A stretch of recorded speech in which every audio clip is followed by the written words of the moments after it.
All right, let's dive in. We're going to explore an idea that, let's be honest, can feel pretty uncomfortable: futility. But here's the thing: we're not going to treat it like some problem we need to fix. Instead, what if we looked at it as a truthful way of seeing where we are right now, maybe even a generative one? So let's get into it. To really get a handle on this, we need an image, a central metaphor. This whole explainer, really, it all revolves around a specific kind of container. And this container, well, it has this really peculiar quality. It's not like any normal container because, by its very nature, it just refuses to stand up straight. It actively resists stability. And that's our starting point, right there. This fundamental refusal of stability. So this idea, it comes from the psychologist James Hillman.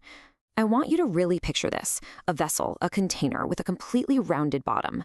You can't set it down, right? It just won't stay put. It can't stabilize. And because it can't stabilize, it can never really accumulate progress in the way we think about it. But here's the crucial part: it's not broken. This isn't a design flaw. Its very nature is to refuse being set. Okay, so what are we really talking about when we say futility in this context? It's really important to be clear about what this is and what it's not. This isn't about just having a bad day or feeling down for a little while.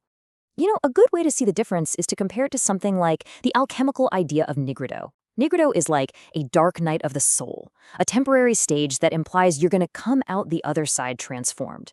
But existential futility, that's not a stage in a developmental arc. It's more like a psychic geometry, a fundamental condition. It doesn't promise you a shiny transformation at the end. In fact, it breaks that whole arc of progress itself. And this leads us to a really key term here: anti-teleological. I know, it's a mouthful, but it's simple, really. It just means a refusal of a final cause, a purpose, or a goal. The psyche, when it's in this state, just refuses to be instrumentalized, to be used as a tool to get to some specific outcome. It resists being aimed. Okay, so that might all sound pretty abstract, right? A round-bottomed container, anti-teleological. What does that have to do with our actual lives? Well, this is where it connects, especially when we look at our relationship with technology. This is the point where the very idea of our own relevance starts to feel, well, obsolete. And that brings up a huge central question for this whole thing. If the very notion of being relevant is starting to fall apart, what kind of thinking is even possible anymore? What can survive that? I mean, look around. We see this happening everywhere. Our modern systems are actively externalizing what used to be at the very core of human intelligence. Think about it.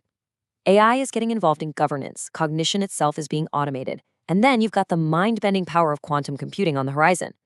These aren't just fancy new tools. They're literally displacing the locus of human thought and action.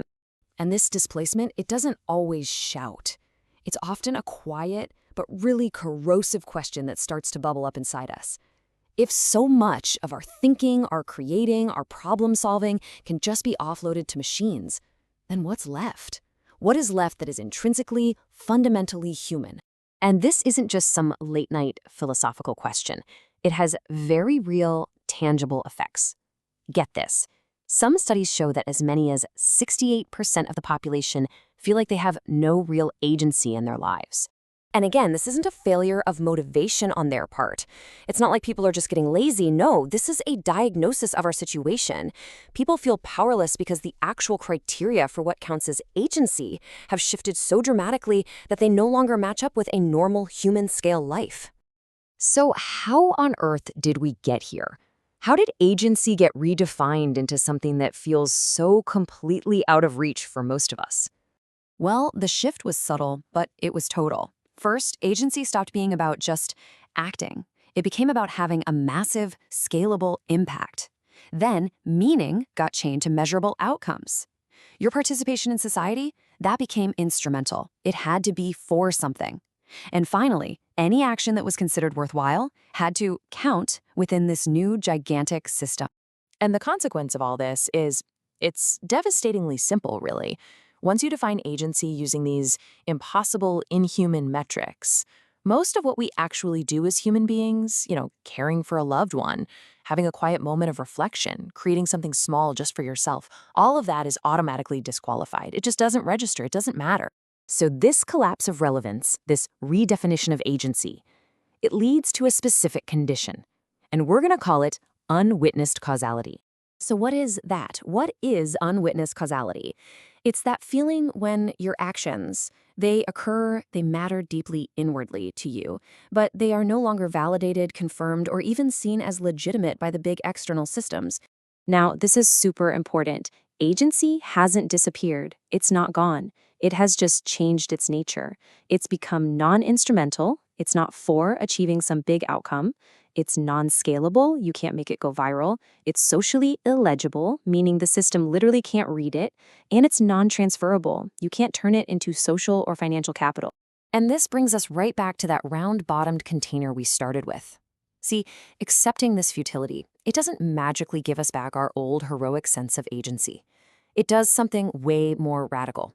It removes that crushing, relentless demand that every single one of our actions has to justify itself through some big, visible outcome. So that brings us back to that massive question we asked earlier. In a world defined by this unwitnessed causality, what kind of thinking can actually survive?